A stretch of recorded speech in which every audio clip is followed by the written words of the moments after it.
Hello? Mr. McRoy, is it? I'll call you Richard, if that's okay with you.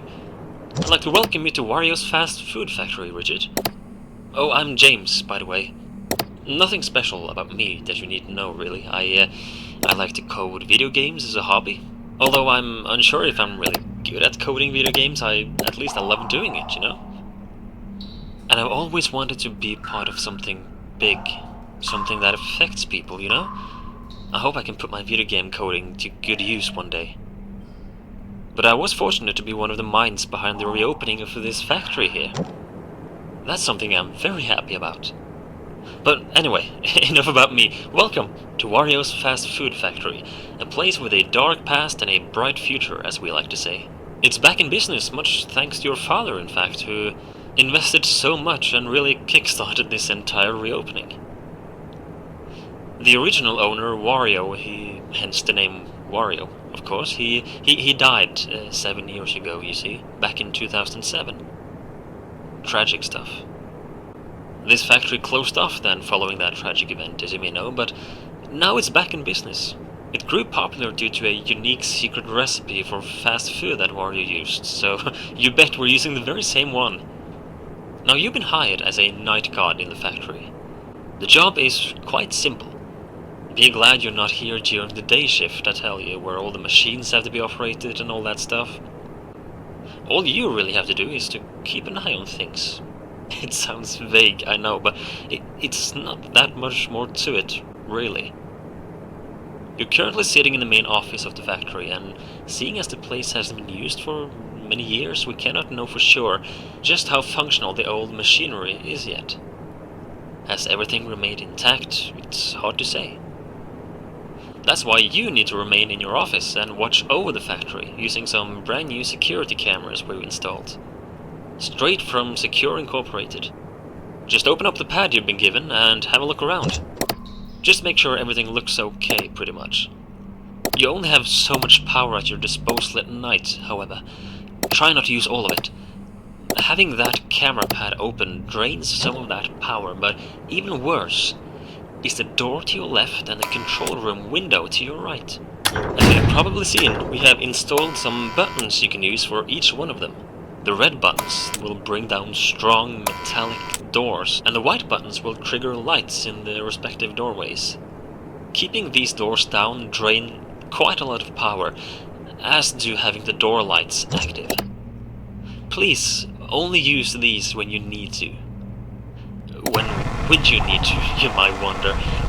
Well, there have been rumors going around for years that this recipe that Wario was using and that we are using now was quite interesting to money-hungry thieves back in the day when the factory was up and running. So the doors, the lights, it's just for safety, really. Mandatory precautions, that's all. No worries. Just keep an eye on the camera pad, yeah?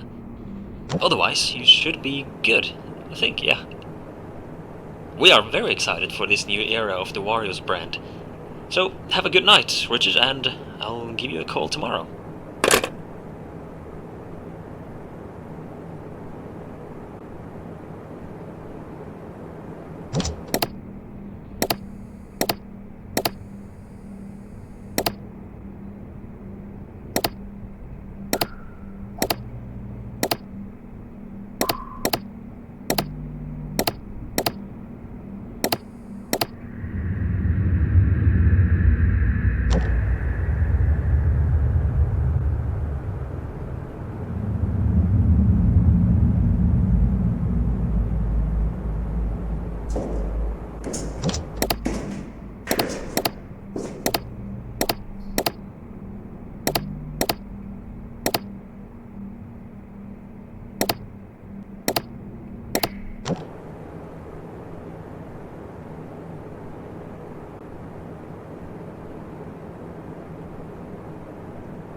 Hi there! James here again. I heard you did good last night. Well done, Richard. Remember, if you see anyone snooping around at night, you tell us about it, yeah? We don't want another uncomfortable incident, like... Um... Anyway, I heard from a coworker today that you had questions about this place and its past. Well, the original owner, Wario, you know, businessman, he was kind, yet he wasn't free of greed and stress. But honestly, who are, really? He was clever, and he had that boss-type personality, you know? It was him and his business partner Waluigi who started this factory and the Wario's brand as a whole. I don't know much about this Waluigi guy, aside from him being known as the sidekick, kind of, or as the less interesting one. But Waluigi is said to have been good with words. Charming, convincing, clever, but also insecure. Living in his friend's shadow, putting Wario in front of himself. You know, a people pleaser. That's how people described him. But also a people knower, apparently. He knew how to convince people, getting them to agree with him. That's probably why Wario chose him to be his business partner. The two of them made a good team, apparently. They started a cafe. That was the first thing, back in the 80s, you see, in the late 80s. Wario's Cafe, it was their first business, and that's also where this secret recipe of his found its footing and grew popular. They closed it off fairly quickly for unknown reasons, actually, and the two men began in the video game industry instead a few years later, in 1990, I think it was. WarioWare Incorporated. You might have heard of it. It was quite a spectacle, and the ideas and products from there were impressive, to say the least. However, people called the place haunted. Rumors has it that even Wario himself claimed the building felt off. And WarioWare actually partly burned down a few years later, unfortunately. It must have been an electrical fire, I guess. But that's when they were able to found their third establishment, which was this very fast food factory. I think it was a lifelong dream of Wario to build this factory, and finally it was up. And things were going well until, you know, I told you the owner died. But that's not quite the entire story. He, Waluigi, along with 3 of their co-workers, completely disappeared one day. Gone. Nobody found them, heard from them, nothing. People had claimed to get strange vibes from the factory since day one, and the disappearance of these 5 didn't exactly lighten those rumors up. Some have even used the word cursed when describing this place. So what happened to them exactly, we don't know for sure. But I've talked long enough for tonight, Richard, I'm sorry. I just thought I would let you in more on the details of the past of your workplace, you know? I'll let you get back to work, and I'll talk to you tomorrow night, yeah?